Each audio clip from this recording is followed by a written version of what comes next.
Good afternoon সবাইকে। আশা করি সকলে ভালো আছো।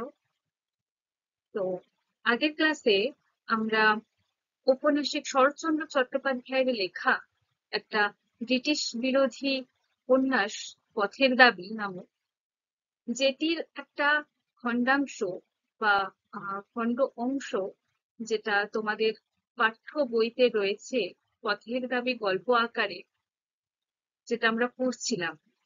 তো তার শেষ পর্ব আজকে, অর্থাৎ শেষ অংশ যেটুকু আমাদের বাকি ছিল পড়া, সেটা এখন আমরা পড়ব। আলোচ্য পাঠ্যাংশের শেষ পাতাটা আমরা এখন পড়ব।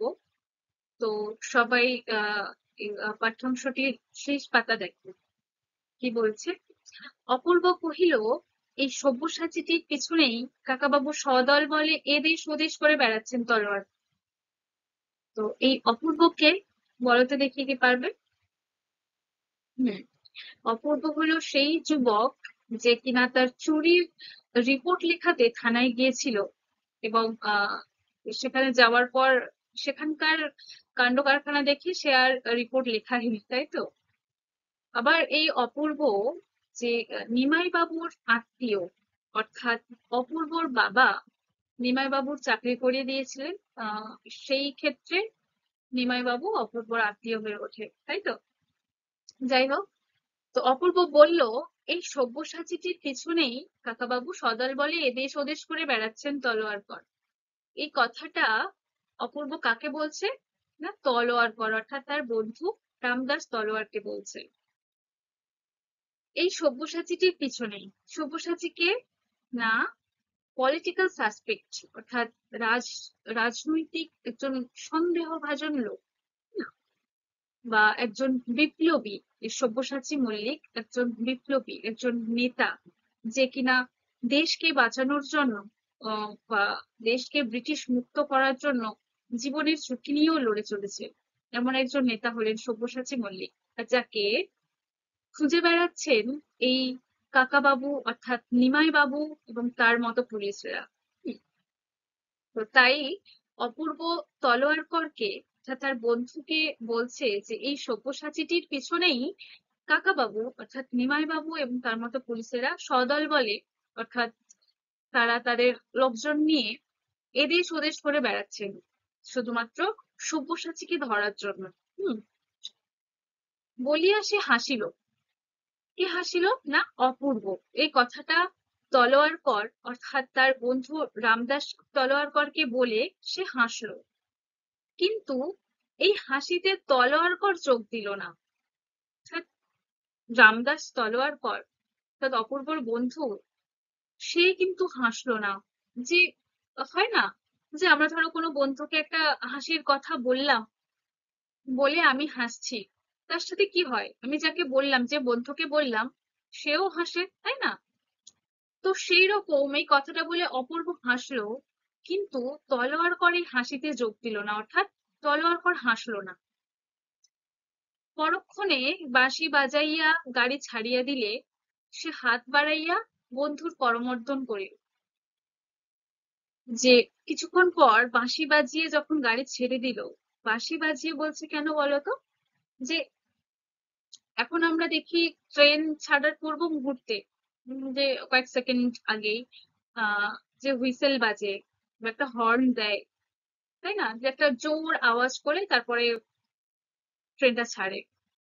তো সেই সময়, তখন তো ব্রিটিশ ভারত, ব্রিটিশ শাসন আমলে, এটা তো অনেক যুগ মানে অনেক কাল আগের কথা। তো সেই সময় যে প্রযুক্তি এত উন্নত ছিল না। হুম, তো তো সেই সময় আহ, এতটাও জোর আওয়াজ হতো না, বা এরকম হর্ন বা এরকম হুইসেলের ব্যবস্থা ছিল না। তো কি হতো না, বাঁশি বাজার মতো একটা আওয়াজ করতো বা বাঁশি বাজাতো। তো যাই হোক, তো সেই সময় বা কিছুক্ষণ পর একটা বাঁশি বাজিয়ে, জোরে একটা বাঁশি বাজিয়ে আওয়াজ করে গাড়ি ছেড়ে দিল। হুম, সে হাত বাড়িয়ে বন্ধুর করমর্দন করিল। সে হাত বাড়াইয়া, তো সে হাত বাড়িয়ে বন্ধুর করমর্দন করিল। করমর্দন মানে কি? যে অভিবাদন করলো, অর্থাৎ হ্যান্ডশেক, যেটাকে আমরা হ্যান্ডশেক বলি, সেটাই করমর্দন বা অভিবাদন। ঠিক আছে? তো যখন গাড়ি ছেড়ে যায় তখন আমরা কি করি, যারা আমাদেরকে আগাতে আসে বা গাড়িতে তুলতে আসে তাদেরকে আমরা ওখানে যেমন হ্যান্ডশেক করছি, হ্যান্ডশেক করে যে আসি বন্ধু বা চললাম, এরকম একটা বিষয় যে বাই বলার সময়, তাই না?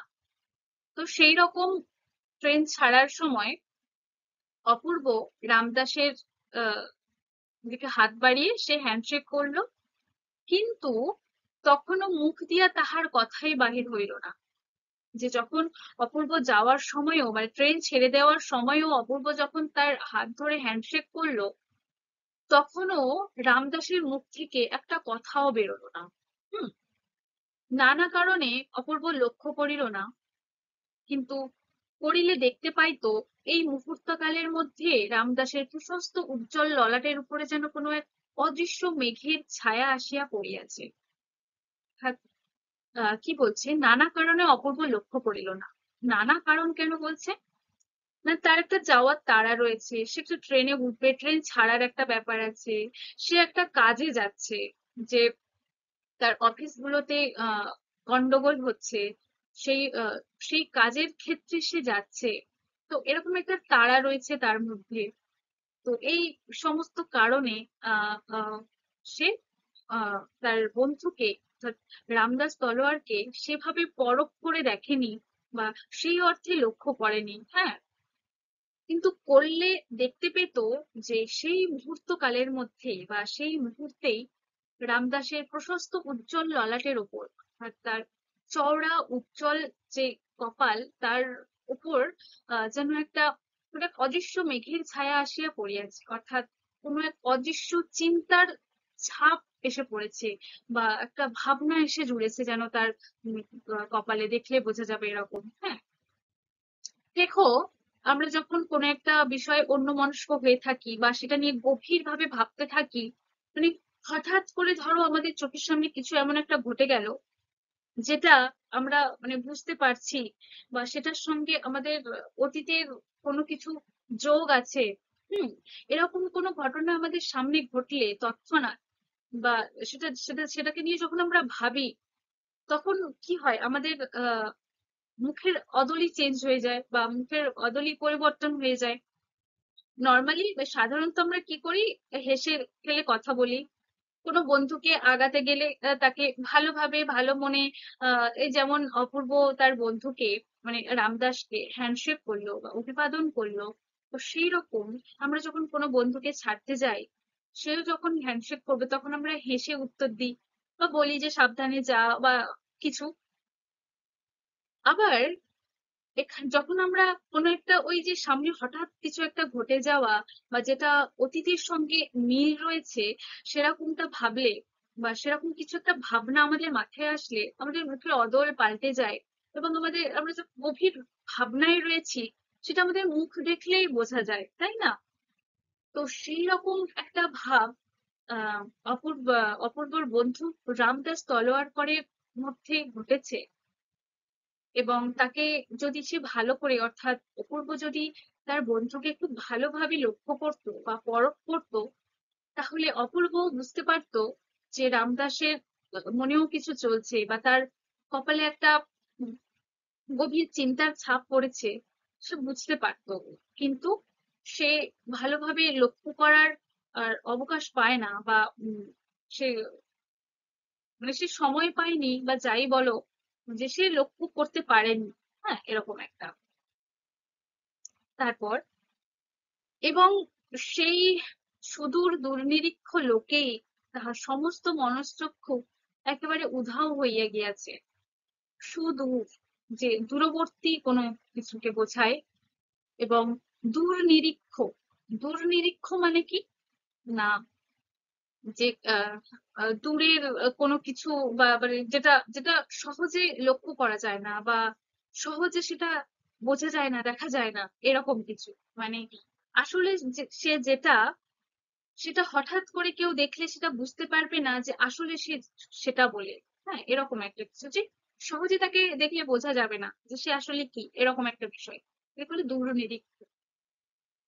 তো সেই সুদূর দুর্নিরীক্ষ লোকেই, তো এই দুর্নিরীক্ষ লোক কাকে বলা হচ্ছে বা কার কথা বলা হচ্ছে না, গিরিশ মহাপাত্র, অর্থাৎ যার সাথে একটু আগে ট্রেনে ওঠার আগে যার সাথে দেখা হয়েছিল অপূর্বর আর রামদাস তলোয়ারকরের, সেই গিরিশ মহাপাত্রের কথা বলা হচ্ছে, যাকে কিনা গল্পের শুরুতে আমরা দেখি, যাকে আহ তল্লাশি করছে পুলিশরা, ধরে আলাদা করে রেখেছে, এবং যাকে সব্যসাচী মল্লিক ভেবে সন্দেহ করে যাকে আলাদা কক্ষে রেখেছিল এবং তারপরে তাকে খুব ভালোভাবে যাচ পড়তাল করছিল, সেই গিরিশ মহাপাত্র কথা বলা হচ্ছে।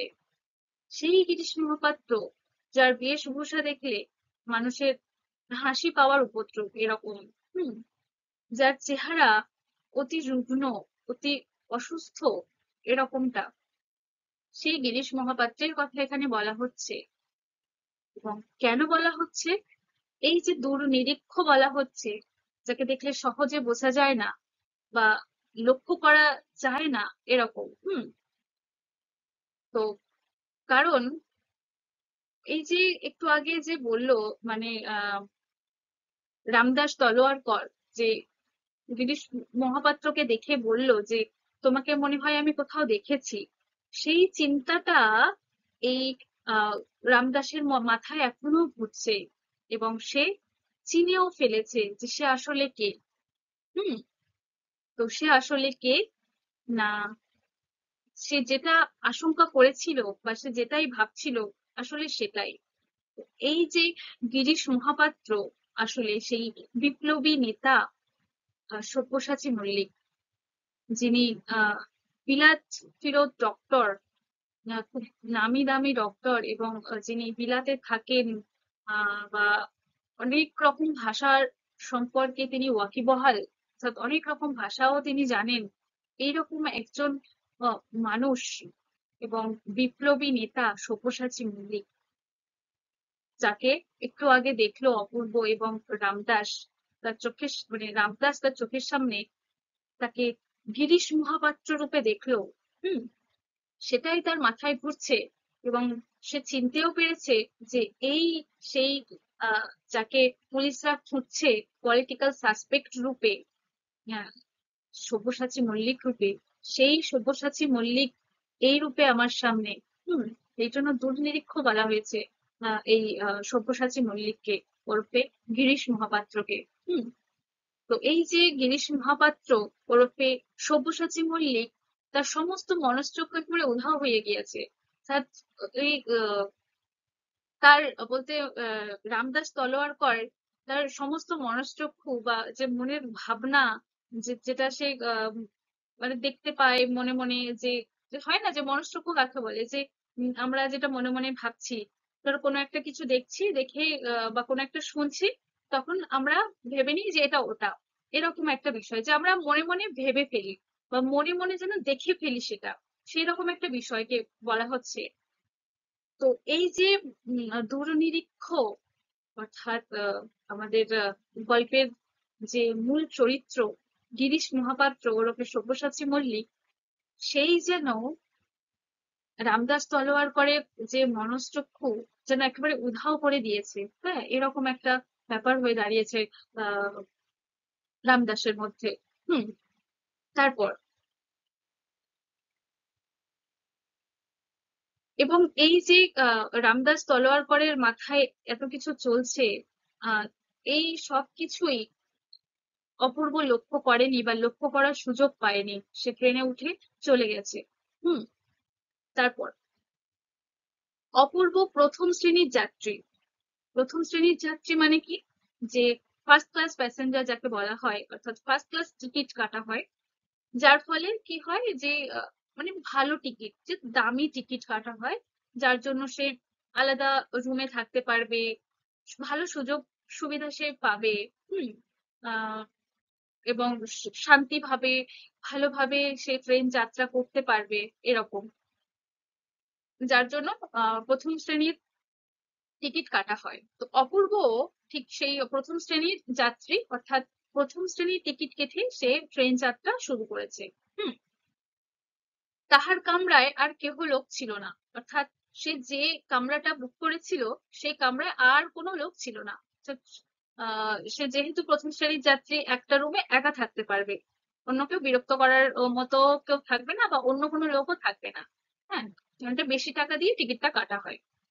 তারপর সন্ধ্যা উত্তীর্ণ হইলে সে পিরানের মধ্যে হইতে পইতা বাহির করিয়া বিনা জলেই সায়ং সন্ধ্যা সমাপন করিল। সন্ধ্যা উত্তীর্ণ হইলে, অর্থাৎ যখন সন্ধ্যা হয়ে আসলো, সে পিরানের মধ্যে হইতে, হচ্ছে আহ, জামা যেটা সে পরেছিল তার মধ্যে থেকে পইতা অর্থাৎ পইতে, যেটা ব্রাহ্মণরা পরে থাকে তোমরা জানো। তো সেই পৈতেটা বার করে বিনা জলেই সায়ং সন্ধ্যা সমাপন করলো। তো সায়ং সন্ধ্যা, সন্ধ্যাকালীন যে আরাধনা বা যেটা করণীয়, যেটা সে প্রত্যেক দিন করে, সেটা এই ট্রেনের মধ্যে সেখানে আহ, স্বাভাবিক বাড়িতে এক প্রকার হয়, আর বাইরে জার্নি করলে বা কোনো ট্রেনে এখানে গেলে তখন একটা আলাদা রকম হয়, তাই না? তো এই যে ট্রেনেই, তাই সে ট্রেনে বলে তাই সে পৈতেটা বের করে বিনা জলেই সে তার সায়ং সন্ধ্যা অর্থাৎ সন্ধ্যাবেলা যে সমস্ত করণীয় কাজ সেটা সে সম্পন্ন করিল। সমাপন মানে সম্পন্ন, তো সম্পন্ন করিল অর্থাৎ সম্পন্ন করলো। তারপর যে সকল ভোজ্য বস্তু শাস্ত্র মতে স্পর্শদুষ্ট হয় না জানিয়া সে সঙ্গে আনিয়াছিল। ভোজ্য বস্তু মানে কি? যেটা খাবার জিনিস, যেটা সে খাবে সেই জিনিসটার কথা বলা হচ্ছে। শাস্ত্র মতে স্পর্শদুষ্ট, যেহেতু ব্রাহ্মণরা তো অনেক মানে ধার্মিক হয়, ধর্ম মেনেই চলে এবং শাস্ত্র মেনেই চলে, এরকম একটা বিষয়। তো তোমরা যারা ব্রাহ্মণ আছো তারা একটু বেশি জানবে বা বেশি মানে জানো বা করে থাকো, তাই না? আচ্ছা, তো সেই শাস্ত্র মতে স্পর্শদুষ্ট হয় না। স্পর্শদুষ্ট হয় না মানে যে ছোঁয়াছুঁয়ির একটা ব্যাপার থাকে, যে যে খাবারটা অন্য কেউ ছুঁলে সেটা আর গ্রহণযোগ্য হয় না, এরকম। যেমন একটা উদাহরণ দিই, দেখবে হাতি হাতি যখন লোকালয়ে আসে, তখন যদি তার কোনো বাচ্চাকে, যদি লোকালয়ের কোনো মানুষ যদি ছোঁয়, তখন সেই মা হাতি সে বাচ্চাটাকে আর নেয় না, সেটা স্পর্শদুষ্ট হয়ে যায়, সেই রকম। হ্যাঁ, তো সেই রকম এখানে ভোজ্য বস্তুর স্পর্শদুষ্টর কথা বলা হচ্ছে, অর্থাৎ খাবার জিনিসেও যে মানে অনেক কিছু খাবার থাকে যেগুলোতে অন্য কেউ ছুলে সেটা আর গ্রহণযোগ্য হয় না বা সেটা খাওয়া যায় না, সেই রকম একটা বিষয়। তাই শাস্ত্র মতে যে সমস্ত খাবারগুলো স্পর্শদুষ্ট হয় না, সেই সমস্ত খাবার অপূর্ব সঙ্গে নিয়ে এসেছে। ঠিক আছে? পিতলের পাত্র হইতে বাহির করিয়া আহার করি। যে খাবারগুলো সে এনেছে সেটা পিতলের পাত্র করে এনেছে, ঠিক আছে, অর্থাৎ পিতলের একটা জায়গা তাতে করে নিয়ে এসছে, সেখান থেকে বার করে সে আহার করলো অর্থাৎ সে খেলো। জল ও পান তাহার ব্রাহ্মণ আর্দালি পূর্বাহ্নেই রাখিয়া দিয়াছিল বা রাখিয়া গিয়াছিল। অর্থাৎ জল এবং পান এগুলো তার ব্রাহ্মণ আর্দালি অর্থাৎ পিয়ন বা যিনি তার সঙ্গে এসেছেন কাজ বাজ করে দিচ্ছে, সে কি করেছে, তার আগেই আহ জল আর পান খানে রেখে গিয়েছে। বা রেখে গিয়েছিল, এবং শয্যাও সে প্রস্তুত করিয়া দিয়া গিয়েছিল অর্থাৎ অপূর্ব যেখানে শোবে খাওয়ার পর, সেই শোয়ার জায়গাটাও ঠিক করে তৈরি করে দিয়ে গিয়েছিল সেই আরদালি অর্থাৎ ব্রাহ্মণ আরদালি। হুম তারপর অতএব রাত্রির মতো অপূর্ব ভোজনাদি শেষ করিয়া হাত মুখ ধুইয়া পরিতৃপ্ত সুস্থ চিত্তে শয্যা আশ্রয় করিল। অর্থাৎ রাত্রির মতো অপূর্ব ভোজনাদি শেষ করিয়া, যে এই যে সেই পিতলের পাত্র থেকে যে স্পর্শদুষ্ট হয় না এরকম খাবার এনেছিল এবং সেটা যে খেলো, সেটা একেবারে রাতের মতো সে খেয়ে নিয়েছিল, এবং খাবার শেষ করে সে হাত মুখ ধুয়ে পরিতৃপ্ত অর্থাৎ শান্তিভাবে, সুস্থ চিত্তে অর্থাৎ সুস্থভাবে বা ভালো মনে ভালোভাবে সে শুয়ে পড়লো।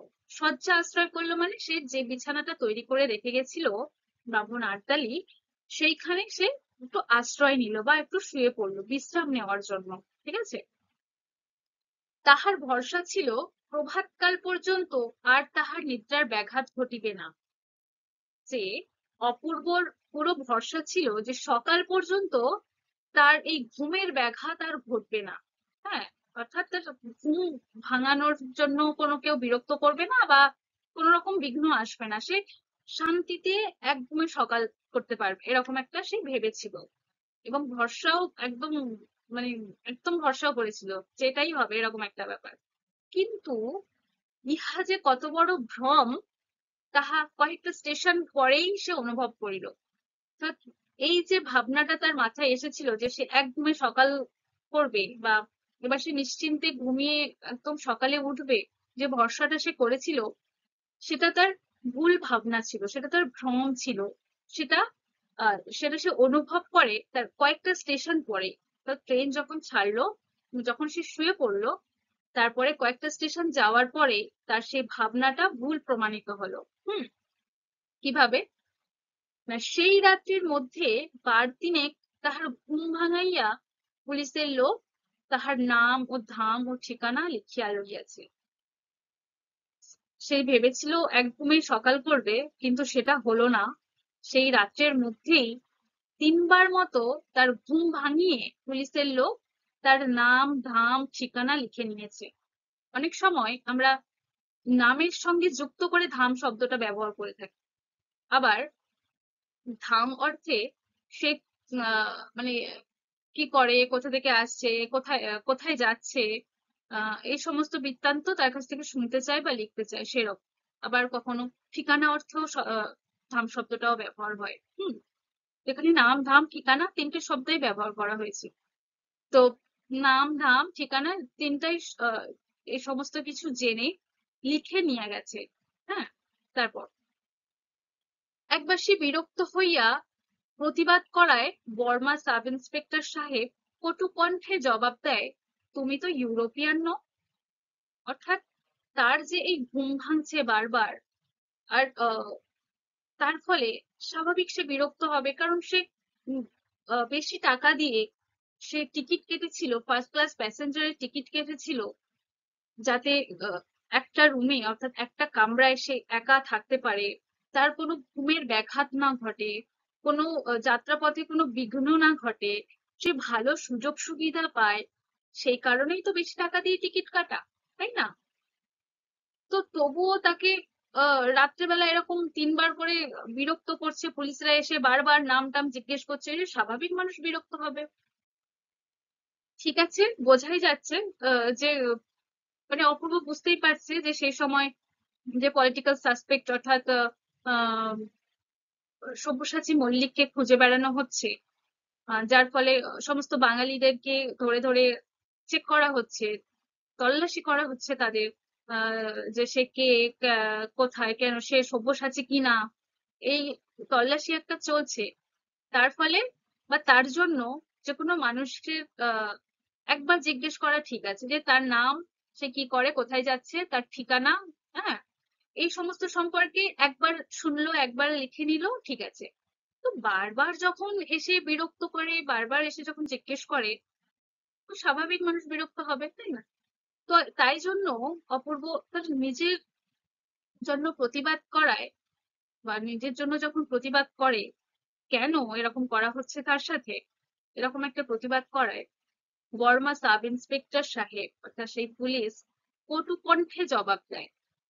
কটু কণ্ঠে মানে কি? যে খুব বাজে ভাবে বা বাজে স্বরে আহ তাকে বলে, অর্থাৎ অপূর্বকে বলে বা উত্তর দেয়, যে তুমি তো ইউরোপিয়ান নও। অর্থাৎ সে তো ইংরেজ নয়, বা সে তো ব্রিটিশদের মধ্যে কেউ নয়, সে তো একজন ভারতীয়। হুম তাই জন্য যেহেতু সে ভারতীয়, তাই জন্য সেটাকে কটু কণ্ঠে কটাক্ষ করে বলছে অপূর্বকে। হুম তো এখানে বোঝা যাচ্ছে তার কথায় যে ইউরোপিয়ান নয় বলেই তার, অর্থাৎ অপূর্ব এই দেশীয়, ভারতীয় বলেই তার কোনো মূল্য নেই, তার অর্থেরও কোনো মূল্য নেই, যে সে তো বেশি টাকা দিয়ে টিকিট কেটে সে একটা ভালোভাবে যাত্রা করার জন্য এসেছে, সেসবের কোনো মূল্য নেই ওদের কাছে, যে কারণ সে তো ভারতীয়, সে তো ইউরোপিয়ান নয়। ইউরোপিয়ানদের জন্যই শুধুমাত্র সুযোগ সুবিধা, সম্মান এবং যে সমস্ত কিছু পাওয়ার যোগ্য, সেগুলো শুধুমাত্র ইউরোপিয়ান, অর্থাৎ ইংরেজরাই পাবে, ভারতীয়রা নয়, এদেশীয় নয়। সেই জন্য কটাক্ষ ভাবে কটু কণ্ঠেই ওই সাব ইন্সপেক্টর সাহেব জবাব দেয়, তুমি তো ইউরোপিয়ান নও। অপূর্ব কহে না, অর্থাৎ অপূর্ব বলল যে না, কিন্তু আমি তো ফার্স্ট ক্লাস প্যাসেঞ্জার, যে আমি ইউরোপিয়ান নই কিন্তু আমি তো ফার্স্ট ক্লাস প্যাসেঞ্জার, যে আমি তো বেশি টাকা দিয়ে টিকিট কেটে এসেছি, যে প্রথম শ্রেণীর যাত্রী আমি, ভালোভাবে যাওয়ার জন্য। রাত্রে তো আমার তুমি ঘুমের বিঘ্ন করিতে পারো না, যে আমি বেশি টাকা দিয়ে টিকিট কেটেছি ভালোভাবে যাওয়ার জন্য, ফার্স্ট ক্লাস প্যাসেঞ্জার আমি, তো রাত্রে আমাকে এরকম ভাবে তো ঘুম ভাঙাতে পারো না তোমরা, বা পারো না তুমি। হুম। তো অপূর্ব যখন তার নিজের হয়ে প্রতিবাদ জানিয়ে এই কথাটা বলে, সে হাসিয়া বলে, সে বলতে এখানে সাব ইন্সপেক্টর সাহেব, অর্থাৎ সেই পুলিশের কথা বলা হচ্ছে, যে হেসে বলে, ও নিয়ম রেলওয়ে কর্মচারীর জন্য। যে এই যখনই বললো যে আমি তো ফার্স্ট ক্লাস প্যাসেঞ্জার, আমি আমাকে তো রাত্রে এরকম ভাবে ঘুম ভাঙাতে পারো না, তো এখানে এই নিয়মটা শুধুমাত্র ইউরোপিয়ান বা এই যে এখানে বলছে রেলওয়ে কর্মচারীর জন্য। রেলওয়ে কর্মচারী, এখানে যারা কাজবাজ করে, ভালো উচ্চ পদস্থ কর্মচারী যারা, সবাই ইউরোপিয়ান বা আহ, ইংরেজরা বা ব্রিটিশরা, তাদের কাছে তাদের হাতেই সবকিছু, তারাই শাসন করছে, তারাই সবকিছু চালাচ্ছে। তো এটা তাদের হাতেই, অর্থাৎ রেলওয়ে কর্মচারীরাও ব্রিটিশরা, ইংরেজরা। হ্যাঁ। তো তাই জন্য এই সমস্ত কিছু সুযোগ সুযোগ সুবিধা, এই সবকিছুই ভোগ করবে কেবলমাত্র ওই রেলওয়ে কর্মচারীরাই, বা ইংরেজরা বা ব্রিটিশরা, তারাই ভোগ করবে। তুমি তো সাধারণ একটা এদেশীয় লোক, তুমি তো ভারতীয়, তাই তোমার কোনো ভ্যালু নেই বা মূল্য নেই, এরকম একটা বিষয় সে বোঝাতে চাইলো। যে যারা এদেশীয়, যারা ভারতীয়, তাদের কোনো মূল্য ছিল না তখন, তাদের কোনো সুযোগ সুবিধা দেখা হবে না, বরঞ্চ তাকে অপদস্থ করা হবে, অপমানিত করা হবে। হুম। এরকম। তারপরে আরো বলছে সেই সাব ইন্সপেক্টর, যে আমি পুলিশ, ইচ্ছা করিলে আমি তোমাকে টানিয়া নিচে নামাইতে পারি। হ্যাঁ। সে এরকমটা করে কটু কণ্ঠে তাকে যে বলল যে তুমি তো ইউরোপিয়ান নও, এরকম করে বলার পরেও যখন আহ অপূর্ব তার নিজের প্রতিবাদ জানিয়ে বলল যে আমি তো ফার্স্ট ক্লাস প্যাসেঞ্জার, আমাকে তো এইভাবে রাত্রে ঘুমের ব্যাঘাত ধরাতে পারো না, সে যখন নিজের হয়ে প্রতিবাদ জানায়, তখন সে বলল যে এটা রেলওয়ে কর্মচারীর জন্য, যে তোমাদের জন্য নয়, এটা রেলওয়ে কর্মচারীর জন্য। এটা বলেও সে আরো বলছে যে আমি পুলিশ, যে তাদেরই জোর বেশি, তারা যেটা চাইবে সেটাই করতে পারে, তাই বলছে আমি পুলিশ, আমি ইচ্ছা করলে তোমাকে এখন টেনে নিচেও নামিয়ে আনতে পারি, এইরকম করেও তাদেরকে বলছে, অর্থাৎ অপূর্বকে বলছে। তো তা আমরা বুঝতেই পারছি যে তখন, অর্থাৎ ব্রিটিশ শাসন আমলে, সেই সময় ভারতীয়দের, অর্থাৎ এদেশীয় লোকেদের কোনো মূল্য ছিল না। হুম। কোনো আহ আহ, তাদেরকে খুবই অবদমিত ভাবা হতো, অবদমিত করে রাখা হতো। ব্রিটিশরা যেটা ইচ্ছে করতো, যেটা ভাবতো, সেটাই করতো, এবং তাদের যেটা ভালো মনে হতো সেটাই ভালো। এরকম একটা বিষয়। এবং এই গল্পে বা এই গল্পাংশে আমরা আরো একটা জিনিস দেখেছি, যেটা অপূর্বের সাথেই হয়েছিল, যে তার কালো চামড়া বলে তাকে অতটা অপদস্থ, অপমানিত করা হয়েছিল, এবং তার প্রতিবাদ জানাতে গেলেও সেই ব্রিটিশ ছোকরারা বা ব্রিটিশ ছেলেরা তাকে লাথি মেরে স্টেশন থেকে বার করে দিয়েছিল। তো এইরকম নির্মম অত্যাচার, অপমান তখনকার ভারতীয়দের সাথে করা হতো। হ্যাঁ। তো এই এই সমস্ত যে ভারতীয়দের সাথে যে সমস্ত অত্যাচার হতো, যারা অপমানিত হতো, অপদস্থ হতো, তারা তো মুখ ফুটে বলতো না।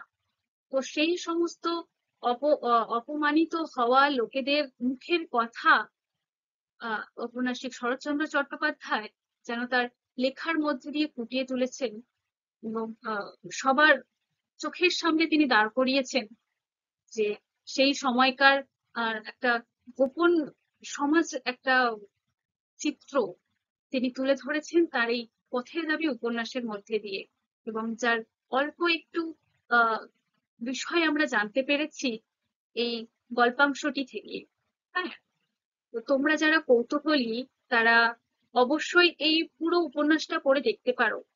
যে আরো দেখবে শুধু এখানে একজন বিপ্লবী নেতা সব্যসাচী মল্লিকের কথা এখানে তুলে ধরা হয়েছে, যে তার প্রাণের ঝুঁকি নিয়ে সে দেশকে বাঁচানোর জন্য লড়ে চলেছে। হ্যাঁ, সেরকম একজন বিপ্লবী নেতা এবং তার আরো দলবল কিছু মানুষ বা বিপ্লবী যাদের কথা এখানে তুলে ধরা হয়েছে। এবং আহ সেই তৎকালীন সমাজের যে তরুণ তরুণীরা তাদের মনের মধ্যে সেই সেই মনোবলটা জুগিয়েছেন উপন্যাসী শরৎচন্দ্র চট্টোপাধ্যায়, যে কিভাবে লড়া যায়, কিভাবে তাদের মনোবল বৃদ্ধি করা যায়, যে তাদের দেশকে, ভারতবর্ষকে কিভাবে ব্রিটিশ মুক্ত করা যায়, তার একটা ঔষধ যেন এই এই উপন্যাসের মধ্যে দিয়ে তিনি তুলে ধরেছেন। হুম, তো যার কারণেই তো ব্রিটিশ সরকার এটাকে নিষেধাজ্ঞা জারি করেছিল। হুম, তো আশা করছি সবাই বুঝতে পেরেছো গল্পটা। না পারলে আমাকে জিজ্ঞেস করো আবার, কেমন? তো ঔপন্যাসিক শরৎচন্দ্র চট্টোপাধ্যায়ের লেখা পথের দাবি উপন্যাসের একটা অংশ, যেটা তোমাদের পাঠ্য বইতে পথের দাবি গল্প আকারে রয়েছে, যেটা আমরা এই বেশ কিছু ক্লাস নিয়ে আমরা আলোচনা করলাম। তো আশা করছি সবাই বুঝতে পেরেছো। যদিও বা বুঝতে না পারো, আমাকে পরের ক্লাসে অবশ্যই জিজ্ঞেস করো, ঠিক আছে? তো সেই গল্পাংশ থেকে আহ এতদিন যা পড়লে, যা বুঝলে, তার মধ্যে থেকে কিছু প্রশ্ন তোমাদের সামনে তুলে ধরেছি, সেটা নিয়ে এখন আলোচনা করব। হুম, আচ্ছা, প্রথম প্রশ্ন। এগুলো অতি সংক্ষিপ্ত প্রশ্ন, ঠিক আছে? কিন্তু পরীক্ষায় অতি সংক্ষিপ্ত প্রশ্ন আসলেও তোমরা সব সময় পূর্ণ বাক্যে উত্তর লিখবে, ঠিক আছে? আচ্ছা, চলো প্রশ্নে ফিরে যাক। পুলিশ স্টেশনে কে গিয়েছিল? কে গিয়েছিল? অপূর্ব গিয়েছিল, খুব ভালো। তাহলে কি বলবে? যে পুলিশ স্টেশনে অপূর্ব গিয়েছিল, ঠিক আছে? তারপর, পুলিশ স্টেশনে যারা মোট ঘাট নিয়ে বসেছিল তারা কোথায় কাজ করত? কোথায়? পুলিশ স্টেশনে যারা মোট ঘাট নিয়ে বসেছিল তারা বর্মা অয়েল কোম্পানির তেলের খনির কারখানায় কাজ করত। কিসের কাজ করতো তারা, বলতো? মিস্ত্রির কাজ করতো। ভালো। তারপর, গিরিশ মহাপাত্রের চোখের বর্ণনা কেমন দিয়েছিল অপূর্ব? অর্থাৎ গিরিশ মহাপাত্রের সে তো মানে অপূর্ব গিরিশ মহাপাত্রের চোখের দিকে তো তাকিয়েছিল অনেকক্ষণ। সে একটা ভাবনার জগতে চলে গেছিল, অনেক কিছুর সাথে তুলনা করছিল। তো কিভাবে বর্ণনা দিয়েছিল সেটা তোমাদের বলতে হবে। কি বলেছিল? যে গিরিশ মহাপাত্রের চোখটাকে অপূর্বর মনে হচ্ছিল যে যে অত্যন্ত গভীর জলাশয়ের মতো তার চোখ। হুম, যে যে চোখে যেন তার প্রাণ শক্তিটুকু লুকিয়ে আছে, এরকম। আচ্ছা, তারপর, নিমাই বাবু গিরিশ মহাপাত্রের বাক্স বিছানা তল্লাশি করেও আর কি দেখতে চাইছিলেন? কি দেখতে চাইছিলেন? না, তার পকেট এবং ট্যাঙ্ক, যেটা তল্লাশি করে দেখতে চাইছিলেন। তারপর, তার মাথা থেকে কিসের গন্ধ বেরোচ্ছিল? তার বলতে এখানে গিরিশ মহাপাত্রের কথা বলা হচ্ছে। তো গিরিশ মহাপাত্রের মাথা থেকে কিসের গন্ধ বেরোচ্ছিল? না, লেবুর তেলের গন্ধ বেরোচ্ছিল, তাই তো? হুম। তারপর, অপূর্ব থানায় গিয়েছিল কেন? অপূর্ব তার চুরি যাওয়া জিনিসগুলোর জন্য রিপোর্ট লেখাতে থানায় গিয়েছিল। হুম। তারপর, গিরিশ মহাপাত্র স্টেশন থেকে বেরিয়ে কোন দিকের পথ ধরে চলে গেছিল? কোন দিকের পথ ধরে চলে গেছিল? তো বলতে পারবে? হুম, উত্তর দিকের পথ ধরে চলে গেছিল। অর্থাৎ গিরিশ মহাপাত্র স্টেশন থেকে বেরিয়ে উত্তর দিকের পথ ধরে চলে গেছিল, এমন পূর্ণ বাক্যে উত্তর লিখবে। তারপর, পুলিশরা কাকে খুঁজে বেড়াচ্ছে? না, সব্যসাচী মল্লিককে। হুম। তারপর, অপূর্ব কাকে কাকা বাবু বলে সম্বোধন করেছে? কাকে? নিমাই বাবুকে, যে যাকে তার বাবা চাকরি করিয়ে দিয়েছিলেন, সেই জন্য সেখান থেকে আত্মীয় হয়ে উঠেছিল, তাই কাকাবাবু বলে নিমাই বাবুকে, তাই তো? তো তাই যে অপূর্ব নিমাই বাবুকে কাকাবাবু বলে সম্বোধন করেছে। তারপর আলোচ্য গল্পাংশে তলোয়ার কর কে, তার পুরো নাম কি? তো তলোয়ার কর কে, কে বলতে পারবে?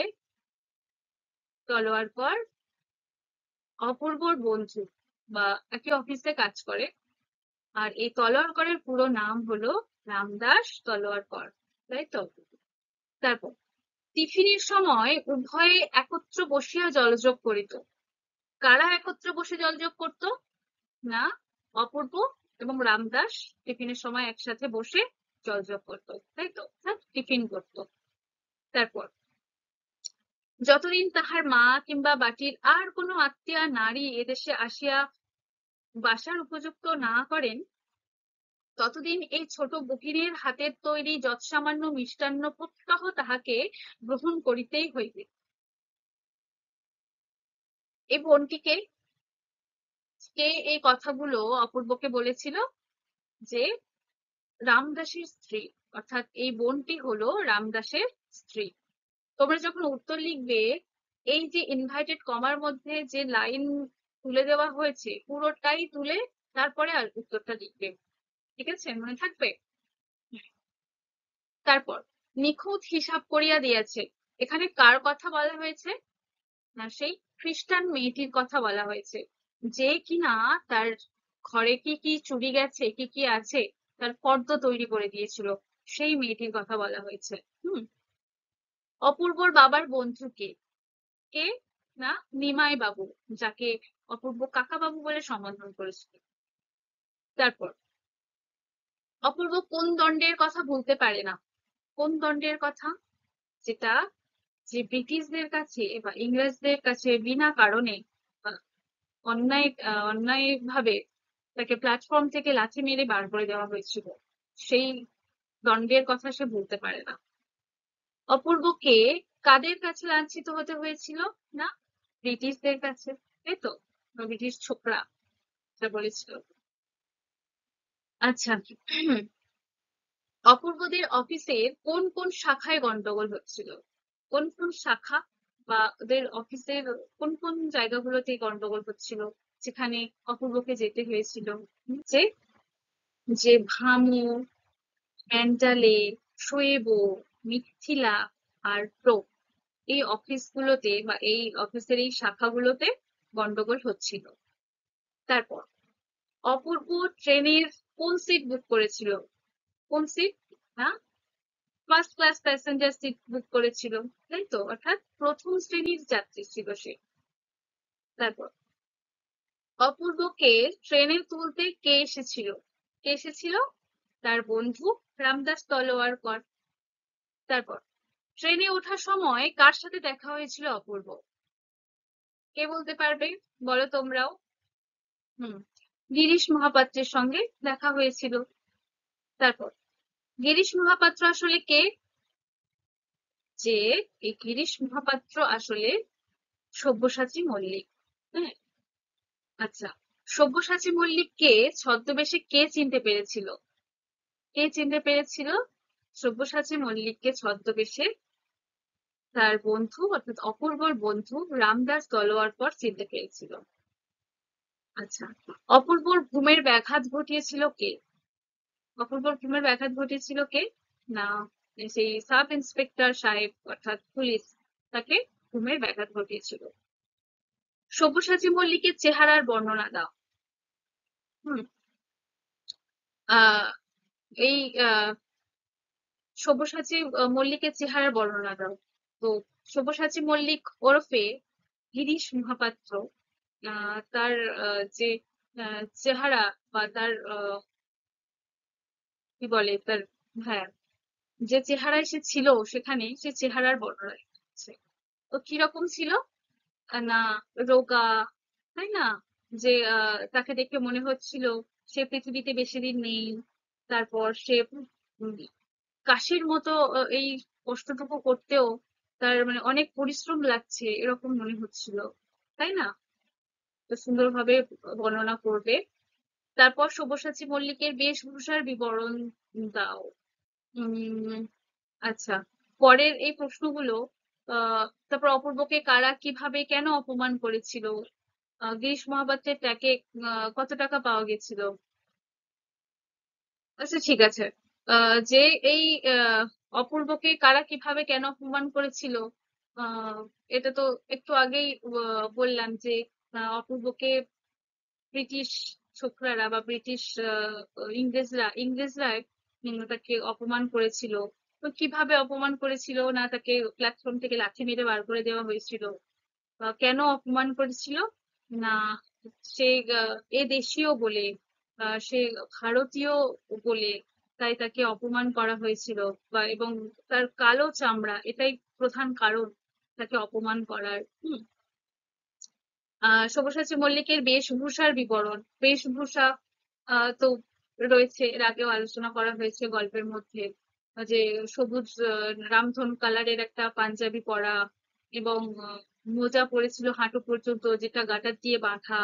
তার জুতোটা অর্থাৎ যে শুটা পরেছিল সেটা আবার চেন দিয়ে বাঁধাই করা যাতে ছিঁড়ে না যায়। আবার বুক পকেটে একটা রুমাল ছিল, বাঘের ছবি আঁকা, তাই না? এই সমস্ত কিছু গল্পে আলোচনা করা হয়েছে যেগুলো তোমরা সাজিয়ে গুছিয়ে লিখবে। আচ্ছা, গিরিশ মহাপাত্রের ট্যাঁকে কত টাকা পাওয়া গিয়েছিল, না গিরিশ মহাপাত্রের ট্যাঁকে 1 টাকা এবং গন্ডা 6 পয়সা পাওয়া গিয়েছিল। তারপর, তবে এই বস্তুটি পকেটে কেন? বস্তুটি কি, কোন বস্তুর কথা বলছে, না এটা সেই গাজার কলকির কথা বলা হয়েছে। হুম বুড়ো মানুষের কথাটা শুনো। বুড়ো মানুষটি কে? এখানে বুড়ো মানুষটি কে, না নিমাই বাবুর কথা বলা হয়েছে। হুম, দয়ার সাগর, পরকে সেজে দিই নিজে খাই নাই, এখানে বক্তা কে? এটা দয়ার সাগর বলেছে, এবং পরকে সেজে দিই নিজে খাই নাই, এই কথাটা কে বলেছিল সেটা এখানে জানতে চাইছি। যে জগদীশ বাবু বলেছিল কথাটা বা বলেছিলেন। তারপর